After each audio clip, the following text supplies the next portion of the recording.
তিনটি বিষয় নিয়ে হাজির হয়েছি, যেটা হচ্ছে যে পোস্টারিং কি এবং পোস্টারিং কিভাবে করে এবং পোস্টারিং কবুতর কিভাবে চিনবেন। তো এই তিনটা বিষয় খুবই গুরুত্বপূর্ণ। যারা কবুতর থেকে ঠিকঠাক মতো বাচ্চা নিতে পারছেন না তাদের জন্য, এবং দামি কবুতর থেকে লাভবান হতে পারছেন না তাদের জন্য খুবই গুরুত্বপূর্ণ। আপনাদের কাছে আমার রিকোয়েস্ট, ভিডিওটি না টেনে সম্পূর্ণ দেখবেন এবং ভিডিওতে কি বলা হয়েছে তা ফলো করবেন। ইনশাআল্লাহ আপনারা ঠিকভাবে বুঝতে পারবেন এবং আপনি পোস্টারিং করার মাধ্যমে প্রতি মাসে 2 বার করে বাচ্চা নিতে পারবেন একই কবুতর থেকে। আমি চেষ্টা করব আপনাদেরকে সঠিকভাবে বোঝানোর জন্য। তো ভিডিওটি শুরু করার আগে আপনাদের সবার কাছে একটা রিকোয়েস্ট, যারা আমার চ্যানেলে নতুন সাবস্ক্রাইব করেননি এখনও, তাদেরকে বলছি যারা আমার চ্যানেলে এখনও সাবস্ক্রাইব করেননি, নিচে লাল রঙের সাবস্ক্রাইব বাটনে ক্লিক করে সাবস্ক্রাইব করবেন এবং পাশে আসা বেল আইকনে ক্লিক করে বেল আইকন অন করে দেবেন। তো ভিউয়ার্স, আর কথা না বাড়িয়ে চলুন ভিডিও শুরু করি। 1 নম্বরে পোস্টারিং কি? পোস্টারিং মূলত হচ্ছে যে আপনি এক কবুতরের ডিম অন্য কবুতরের মাধ্যমে বাচ্চা ফোটাবেন, বা এক কবুতরের ডিম অন্য কবুতরের মাধ্যমে চালাবেন আর কি, মানে ওম দিয়ে বাচ্চা ফোটাবেন। যেমন ধরেন আপনার সিরাজি কবুতর আছে একজোড়া, তো ওই সিরাজি কবুতরগুলা ডিম পারে কিন্তু বাচ্চা ফুটায় না, মানে ওম দেয় ঠিকই কিন্তু ডিম জমে না, ভিতরে বাচ্চা মারা যায় অথবা ডিম ফুটে না। তো সেক্ষেত্রে আপনি আপনার লফটের অন্য যেই কবুতরগুলো আছে, অন্য কবুতর বলতে কি বুঝাইছে, যেমন নর্মাল কবুতর ডিম বাচ্চা ঠিকঠাক মতো করে, কোনো দিনও মিসিং হয় না, কোনোবারই মিসিং হয় না, ওই কবুতরের নিচে আপনি এই ডিমগুলা দিতে পারেন। এই ডিমগুলো দিয়ে আপনি ওখান থেকে বাচ্চা নেওয়ার নামই পোস্টারিং, এক কবুতরের মাধ্যমে অন্য কবুতরের ডিমকে বাচ্চা ফোটানোর মাধ্যমকেই পোস্টারিং বলে। এখন আসুন আমরা 2 নম্বর নিয়ে কথা বলি, যেটা হচ্ছে যে পোস্টারিং কিভাবে করে। তো পোস্টারিং কিভাবে করে এটা নিয়ে আমার অগ্রিম এর আগে একটা চ্যানেলে ভিডিও করা আছে। ওই ভিডিওটা যদি আপনারা দেখে থাকেন তাহলে তো একটু মোটামুটি আইডিয়া আছে, আর যদি না দেখে থাকেন নো প্রবলেম, আমি আপনাদেরকে আবারও বলে দিচ্ছি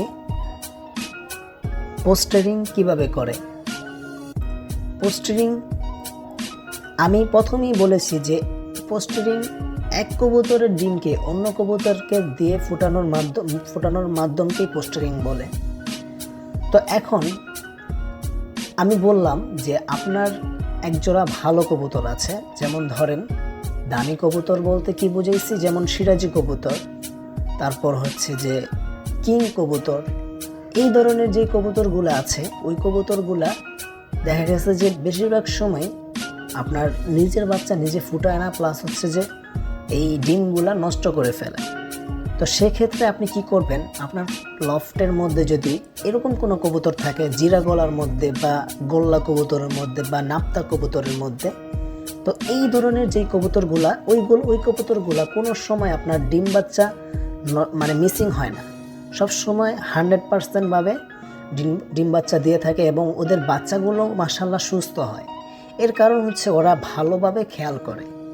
আর আপনার যেই ফেন্সি কবুতর, এই ফেন্সি কবুতরগুলা আপনার ভালোভাবে খেয়াল রাখতে পারে না, যার কারণে আপনার এই কবুতরের বাচ্চাগুলো একটু দুর্বল টাইপের হয়ে যায়।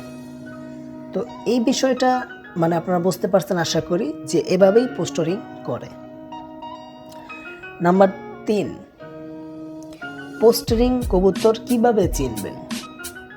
ধরেন পোস্টারিং কবুতর কিভাবে চিনবেন, যেমন ধরেন আপনার এখন একজোড়া পোস্টারিং কবুতর ইমার্জেন্সি দরকার, এখন আপনি চিনবেন কিভাবে? তখন আপনি কি করবেন, আপনার লফটের অথবা আপনার আদার সাইডের যে লফট আছে, আপনার বাড়ির পাশে যে লফটগুলো আছে, ওই লফটগুলো তাদেরকে জিজ্ঞাসা করবেন যে ভাই আমার একজোড়া ভালো কবুতর লাগবে ডিম বাচ্চা করার জন্য। তো ডিম বাচ্চা করার জন্য যদি ভালো কবুতর আপনি আনেন এক জোড়া, মানে জাস্ট নর্মাল, মানে কম দামি কিন্তু ডিম বাচ্চা ভালো করে, যেমন হতে পারে জিরা গলা, সবুজ গলা, পরে হচ্ছে নাপ্তা, এই টাইপের যে কবুতরগুলো আছে, যেমন গোল্লা, হ্যাঁ গোল্লাও চলে, অন্য কবুতর ঠিক আছে ভালোভাবে ফুটায়। তো এই টাইপের যে কবুতরগুলো থাকবো, ওই কবুতরগুলো আপনি আনার চেষ্টা করবেন ভালোভাবে। অনেক কবুতর কিন্তু ওর ডিম বাচ্চা ঠিকমতো করে না, আপনি একটু দেখা আনবেন নর্মালভাবে। তো ওটাকেই মানে যদি আপনি ভালোভাবে করেন, তো এটাকেই মানে কবুতর পোস্টারিং কবুতর আর কি বলে। যে আপনি যদি পোস্টারিং করাইতে চান মানে একটা কবুতরকে দিয়া, তাহলে ওটাকে পোস্টারিং কবুতর আপনি বলতে পারবেন। তো এটা কোনো না, ফ্যাক্ট না। তো এই বিষয়টা আশা করি আপনারা বুঝতে পারছেন। একজন কমেন্টে বলছিল, তার জন্য মূলত ভিডিওটা করা। তাকে অনেক অনেক ধন্যবাদ যে সে আমাকে একটা কন্টেন্ট দিছে। তো এরকম কোনো কিছু জানার যদি থাকে তাহলে অবশ্যই আমাকে কমেন্ট বক্সে প্রশ্ন করবেন এবং কমেন্ট বক্সে বলবেন। আমি আশা করি আপনাদেরকে জানানোর জন্য, আমি আশা করি আপনাদের খুব শীঘ্রই জানিয়ে দেব। তো ভিউয়ার্স, আজকে এই পর্যন্তই। যাবার আগে আরেকটি বিষয় বলে যাচ্ছি, যারা এখনও ভিডিওটি ফুললিভাবে বুঝেননি, পুরোপুরিভাবে বুঝেননি, তারা অবশ্যই কমেন্ট বক্সে প্রশ্ন করবেন, আমি আপনাদের সবার রিপ্লাই দেই। তো আশা করি রিপ্লাইয়ের মাধ্যমে বুঝিয়ে দেব। আর যদি আবারও ভিডিও করা লাগে তাহলে অবশ্যই আমি আপনাদেরকে আবারও ভিডিও করার মাধ্যমে বলে দেব। তো ভিউয়ার্স, এই ছিল আজকের ভিডিওটি যদি ভালো লাগে অবশ্যই একটা লাইক এবং কমেন্ট করবেন, এবং যারা আমার চ্যানেলে নতুন তারা অবশ্যই আমার চ্যানেলটি সাবস্ক্রাইব করবেন। তো ভালো থাকবেন, সুস্থ থাকবেন। আসসালামু আলাইকুম রহমতুল্লাহি ওয়া বারাকাতুহু।